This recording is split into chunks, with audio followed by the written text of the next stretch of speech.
Saludos, estamos viendo aquí en la pantalla la imagen de un documento que fue antecedente de la guerra, la batalla civil, que fue la decena trágica de febrero de 1913.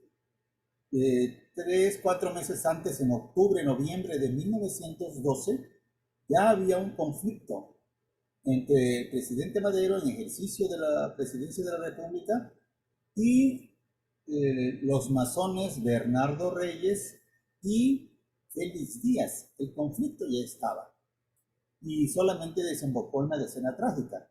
Lo que estamos viendo en la imagen es un documento del Supremo Consejo del Rito Escocés Antiguo y Aceptado, en el que se este Supremo Consejo pide por la vida de Félix Díaz. Ahí vemos hasta arriba Supremo Consejo del grado 33, 33º y último grado del rito escocés antiguo y aceptado. Por supuesto que más arriba el lema en latín del rito, que es Universi Terrarum Orbis Architectonis ad Gloria Vincentis, que es UTOARGI, las siglas, ¿no? Las iniciales. Y bueno, tiene la fecha del 29 de octubre de 1912, fíjese, 29 de octubre del 12. ¿Qué falta para la decena trágica? Noviembre, diciembre y enero.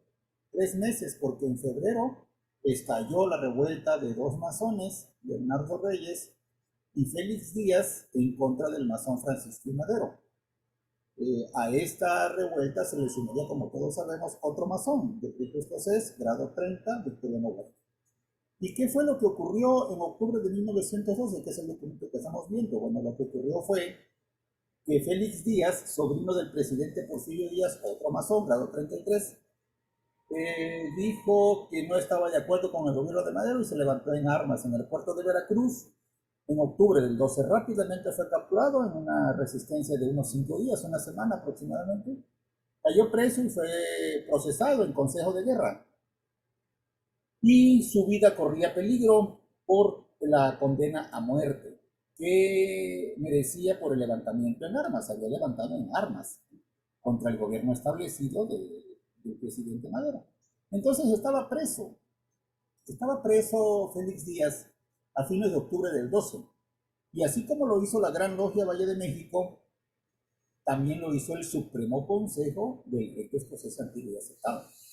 Ya he comentado lo que hizo la Gran Valle de México en favor de Félix Díaz, que fue pedir por su vida, y el presidente Madero se negó el 2 de noviembre.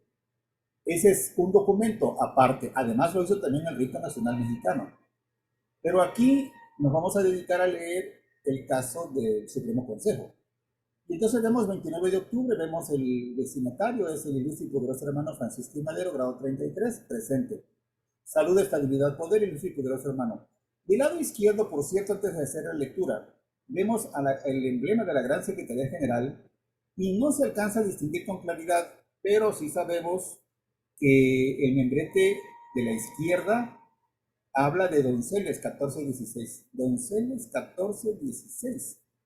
Dos casas contiguas, la 14 y la 16, en la primera de Donceles. Donceles corre este-oeste, o como lo queramos ver, oeste-este, desde el eje central y el Palacio de Bellas Artes, Alameda, hasta la calle de Argentina y el Templo Mayor, digamos.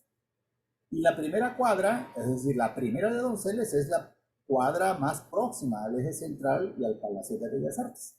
Esos edificios se perdieron en una disputa que hubo interna en 1941-42, es decir, ¿cuántos años? 30 años después, esos edificios se perdieron. Y solamente queda, era una esquina, y sigue siendo una esquina, de hecho, los edificios ya no son masónicos, pero sí quedó en la callecita perpendicular a Donceles, que es el Callejón del 57, sí quedó un edificio en pie y una puerta que es la del Callejón de 57, número 4. Incluso se conserva el número 4. Es sorprendente que tantos años después se siga sosteniendo en pie esa puertecilla sobre el Callejón del 57, número 4, justo a la vuelta de Donceles. Y ya la fui a ver hace tiempo, la he comentado en redes sociales, que se mantiene en pie. y que tiene dos columnas y tiene arriba digamos, un capitel triangular y a todas luces es unas alusiones masónicas. Y además de que tenemos documentación de que ese fue un domicilio de acceso a las instalaciones del Supremo Consejo. Pues así está el membrete aquí.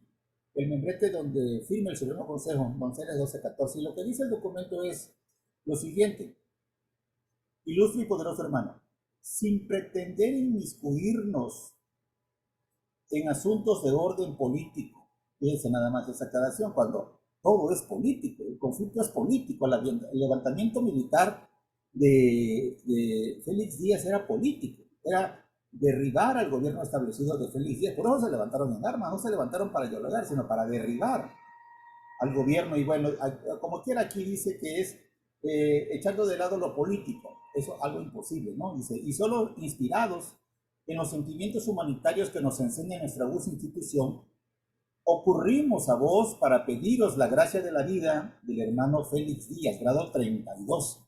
En este momento Félix Díaz es grado 32, mismo grado, por cierto, de Antonio López de Santa Anna, que obtuvo ese grado 32, príncipe de Real Secreto en 1825, muchos años atrás. Y que no tiene que ver con eso, simplemente recuerdo que era el mismo grado, el de Antonio López de Santa Anna, el general, presidente de la República, y Félix Díaz. Y dice más, si esa gracia llegara a depender de vuestra autoridad y si en vuestra soberanía de gran inspector general de la orden encontrase mérito para concederla. Os anticipamos nuestro sincero agradecimiento, saludándoos cariñosamente por los números sagrados. Por el Supremo Consejo, el Gran Secretario General Eduardo Yarza, Gran Secretario General del Supremo Consejo, Eduardo Yarza, es quien firma este documento. Así como a la petición de la Gran Logia Valle de México, Madero también se negó a esta petición y se negó a la del Rito Nacional Mexicano. A estas tres instancias masónicas, las tres pidiendo por la vida de Félix Díaz, las tres fueron negadas por Madero. Y en otro video voy a poner la respuesta negativa al Supremo Consejo, a este documento. Ya he puesto la del mexicano, ya he puesto la Gran Logia Valle de México, tanto la petición como la negativa, y queda por mostrar este mismo y la negativa de Madero. El conflicto, como sabemos, se mantuvo todo noviembre y diciembre de 1912. Y en la segunda quincena de enero de 1913, los abogados de Félix Díaz, porque también fue un asunto jurídico, lograron traerlo a la capital, a la Ciudad de México, porque estaba preso en el puerto de Veracruz, que ahí fue el levantamiento y su captura. Y el general, grado 32, general brigadier, quedó preso en la cárcel de la Ciudad de México y ahí fue rescatado el 9 de febrero de 1913.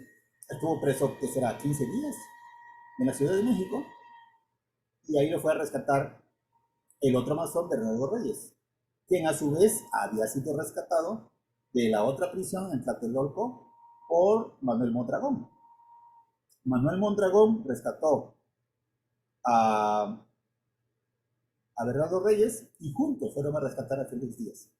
Ya los tres, por supuesto seguidos por muchos otros militares, atacaron el día 9 de febrero Palacio Nacional y el Zócalo. Ahí se da la Marcha de la Lealtad, que es la contraparte del segmento del ejército que se mantuvo firme con el gobierno. Hubo una parte, digamos, Felipe Ángeles a la cabeza, de quien no hay constancia que haya sido masón. Felipe Ángeles, su papá sí, el papá del general Felipe Ángeles, pero el general no tenemos información, no la he podido encontrar, y donde he podido investigar no hay elemento para afirmar que fuese masón. En cambio, sí hay constancia de que él se declaró ateo, que no era impedimento para ser masón, porque han ocurrido muchas cosas. Por ejemplo, el presidente Carlos Salinas declaró no creer en Dios en su solicitud en 1966. A su solicitud de ingreso, ¿cree usted en Dios? Respondió no, con mayúsculas. Así que el hecho de que el general Felipe Ángeles fuese ateo, literalmente ateo, no era obstáculo para que no fuese masón. Ignoro las razones por las que no lo fue, o al menos la evidencia no se ha encontrado. Y Felipe Ángeles con Pino Suárez, masón, y con Madero, masón, estuvieron presos en Palacio Nacional. Una vez que derribaron al gobierno, pues Huerta principalmente, grado 30, porque Bernardo Reyes murió el propio día 9 en el primer ataque al palacio, ahí cayó muerto. Podríamos decir, simplificando, que la primera bala que se disparó cayó sobre el cuerpo de Bernardo Reyes y quedó muerto en el Zócalo, justo frente al Palacio Nacional. Y lo que nos interesa a nosotros aquí no es tanto recordar el asunto de la decena trágica, que es un tema muy conocido en la historia de México. En los libros de primaria, de secundaria, lo conocen los niños, etc. De lo que me interesa platicar es de el sustrato masónico, el trasfondo masónico del combate. Masones de un lado y del otro lado. Por el lado del gobierno, masones Madero y Pino Suárez, por decir solamente dos. Y por el lado contrario, masones Bernardo Reyes, Félix Díaz, grado 32, y Victoriano Huerta, grado 30. Ese es lo que ocurre en el trasfondo, un pleito entre masones. Y este documento que muestro, con esto concluimos, es la petición del 29 de octubre, en que el gran secretario general del Supremo Consejo del grado 33 del Rito Escocés Antiguo y Desertado le pide al ilustre y poderoso hermano Madero por la vida de Félix Díaz. Y Félix Díaz sigue preso. Madero dice no, por escrito, ya mostraré la negativa. Y luego sobrevino el combate en febrero, con las conclusiones que ya sabemos. La muerte de Madero, Pino Suárez y el ascenso al poder de Victoriano Huerta. Muchas gracias por escuchar y pronto vamos a ver la negativa de Madero por esta misma vía.